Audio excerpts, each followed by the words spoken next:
இன்னும் நம்ம Leonardo AI கூட இந்தியன் ஃபார்மரோ, இந்தியன் கிங்கோ, இந்தியன் சோல்ஜரோ ஏதோ ஒண்ணு இந்த மாதிரியான இந்தியன் ஃபேஸ் ரிலேட்டடான இமேஜஸ் கேட்டோம் அப்டின்னா, அது கொடுக்கக்கூடிய இமேஜ் வந்து மோடியோட ஃபேஸ் கட் ரிசெம்பிள் பண்ணி தான் இருக்கும். நீங்க வேணா செக் பண்ணி பாருங்க.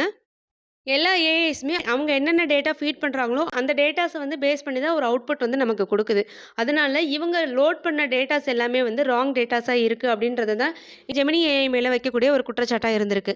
ஸோ இதோட அவுட்புட் எந்த அளவுக்கு வந்திருக்கு அப்படின்னா, கூகுளோட சிஇஓ சுந்தர் பிச்சை வந்து ஒண்ணு ஃபயர் பண்ணப்படலாம், இல்ல அவரோட வேலைய ரிசைன் பண்ணப்படலாம் அப்படின்னு சொல்லிட்டு ஹெலியாஸ் கேபிட்டல் ஃபவுண்டர் சமீர் அரோரா அவர்கள் தெரிவிச்சிருக்காரு. அவர் என்ன சொல்லியிருக்காருன்னா, "My guess is he will be fired or resign as he should. After being in the lead on AI, he has completely failed on this and let others take over."